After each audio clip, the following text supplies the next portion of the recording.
Well, we have come to our final workshop, and it's called Keep Your Banks from Running Off.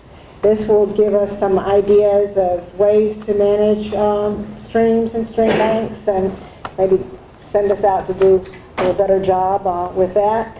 But Doug Johnson is the stream bank technician for Macon Soil and Water Conservation District. Doug provides technical assistance and manages cost-sharing programs for stream restoration projects in Macon County.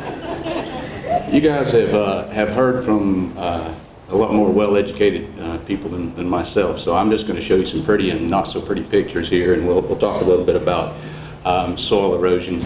This is a sort of a canned presentation, so if you've seen it before, I apologize. And some of it doesn't necessarily correlate directly to soil erosion, but in a way it does. And I'll start out just by, Susan introduced me, but I'm Doug Johnson. I work for the Macon Soil and Water Conservation District. These are the other folks that work in our office.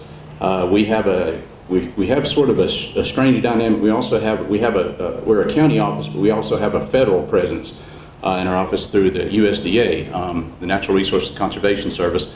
His name is Jeffrey Epps, and he handles a lot of their programs. Most of what we deal with is agriculture related, but we do lend technical assistance and sometimes monetary assistance when available to non-ag landowners also. So, and the technical assistance part is what can really has a niche for most people.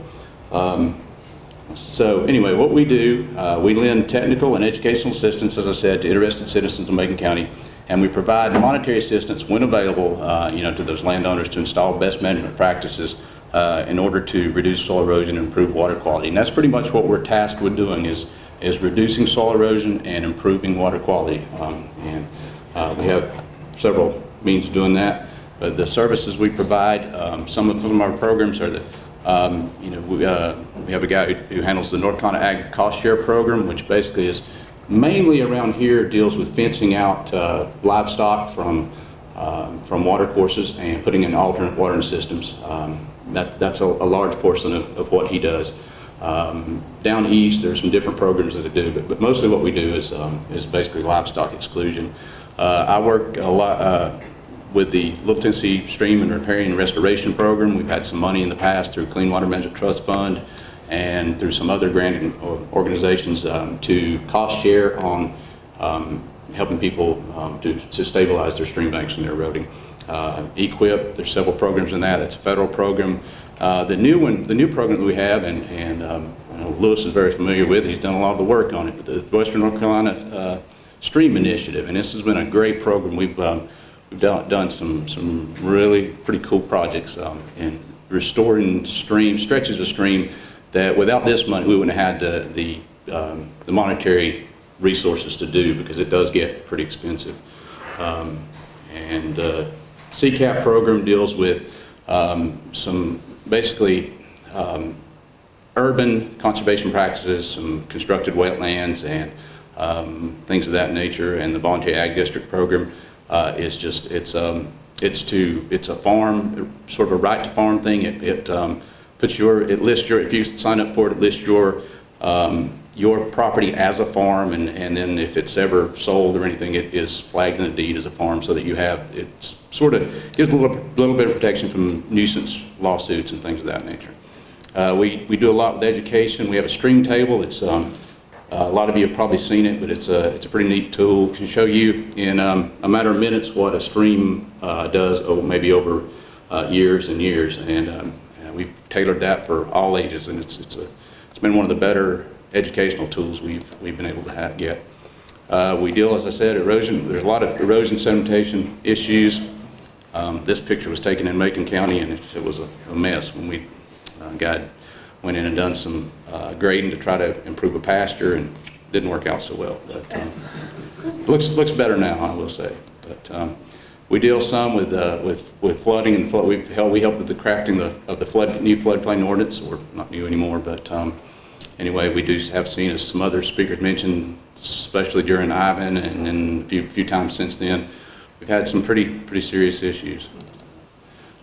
We deal some with steep slopes and landslides, and we see this is fairly typical, unfortunately, of what you see This was a road into a subdivision, and they lost, it was about a half-acre slide there during a storm event. So, and unfortunately, there are things, even more serious, like Peaks Creek and some of the stuff that happened over in Polk County recently. This was after Ivan. We got a call from a lady to go see what she could do. This rock fell on her house and actually dislodged it from the foundation, and I think the next picture is of her yard basically slid down to bedrock all the way down to a creek below, you can see. So that was a huge slide. A little bit more pertinent to what we're talking about today, I deal a lot with stream erosion, stream bank stabilization, things of that nature, and we do lend, even when we don't have monetary assistance, we do lend technical assistance in what you can do to maybe reduce the amount of erosion you have. This is obviously here, this is a high bank, vertical. The soil type obviously lends itself to eroding very easily. There's not much buffer here, if any. They got a little bit of grass growing on top of it. And generally, when people come into our office and say, what can I do to prevent my banks from eroding? And usually, the first thing we tell them is, hey, what do your buffers look like? Have you got anything growing on it? And a lot of times, unfortunately, they don't. And that's always the first step. Usually a cheap, quick step. Sometimes when you got something like this, honestly, a little bit of vegetation is not going to solve this, because your bank height here versus your rooting depth is going to be, your root depth is not going to be enough to hold this bank in place. And something like this, if we were fixing, we'd probably pull the banks back and establish a floodplain bench at what's termed bank full elevation, and give it a little bit of access to a floodplain. And also, you could, it helps with vegetation. Let's see. Okay, as I said, some of the pictures we have are stream restoration. This is Burning Town Creek. This is one of the early stream restoration projects that we did using some natural stream channel design techniques. This stream was in pretty bad shape. It was over steep, and the banks were vertical. And this was after we fixed it. We pulled the banks back and put in a couple of rock cross veins, which you can see in the picture. And basically, these are grade control structures, and also they improve habitat. But they're put in at they are put as sort of a inverted V or U, actually, and the high end is downstream, and the rocks go down at about a 5 to an 8% slope or something, and basically what it does is roll that water back into the middle of the stream and takes the pressure off the banks, and generally works pretty well.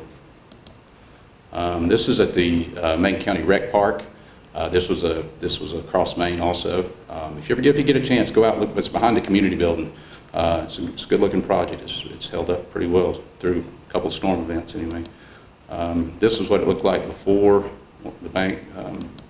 And we came in, as I said, and established a floodplain bench and vegetated it, put down some coir matting, and it's coming on. There's some live stakes in it now that we've had a pretty good survival rate out of. This is another project that we did, basically vegetating, put in this one was using a technique we used early on called whole tree revetments. Some of them worked well, some of them depends on the place that they were put in. This is the Fox Ridge down behind the flea market down behind Bilo. I think they use it for youth football and youth sports facility. The bank was almost getting back to their parking lot. It was almost undercutting part of the parking lot. We went in and established a floodplain bench on it, put some rock at the toe to shore it up, and that was an after picture of it. It looks, we've got some vegetation growing now. Same site, and after it was revegetated, so we just pushed the bank out a little bit, just reclaim part of it. Lisa's familiar with this project. We had to go through Duke Energy on this one to get a lot of our permits, but it turned out to be a nice project. Again, repairing buffers, a lot of times are the simplest way to stabilize your banks.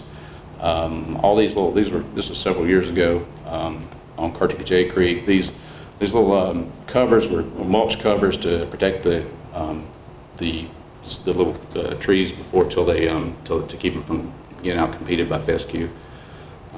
This was about a year and a half later, I think. So I did. This was the CCAP program I was talking about. This is to make an early college. We put in a cistern that you can see in the first picture for to catch the water off the roof, and the students were using it with their science classes, using it to irrigate. They've got a greenhouse over in the, out of the picture here. And then the overflow from that, we put in a constructed little rain garden, and it really looks good now. It's got a lot of vegetation in it. We do fencing also for livestock exclusion, as I said, and put in altering watering tanks, sources for the cattle. We either use, this is a gravity-fed system, but we also use some that are connected to wells. They're called, they're different brands, Mirafount, Balin, different types, but they operate on a float, and they're a little more consistent than some of the gravity systems. Had to put in a stream crossing and a culvert here. This was the ag cost share program also. It's a pretty messy situation. I always end with this picture here. And the reason I do is because this, when I saw this, the caption over it was "Not my job," but it really is. You know, reducing, you know, preventing erosion and improving the water quality is pretty much everyone's job. You know, we all one of our poster contest themes is we all live in a watershed. No matter where you are, you live in a watershed, and you know it is all of our jobs to do this. Well, I managed to get through pretty quick. So, any questions? Yes, ma'am. What are the best plant species to use along the buffer of a stream? That's a good question. Usually, what I'll tell you is we usually recommend native species, something that is a little bit flood tolerant, depending on where you're at. Specifically, I mean, we've planted red maples, sycamores, a lot of just anything that's native, non-invasive. You know, and there may be better people here to answer that than myself, but anything that, like I said, is native and will stand a little bit of flooding. And there are lists, you know, that you can get on. There's, I think, Cooperative Extension has maybe has some lists, but Google some of that, and you can, you know, find for your area what looks good and stuff. Anyone else? Good deal. Thank you.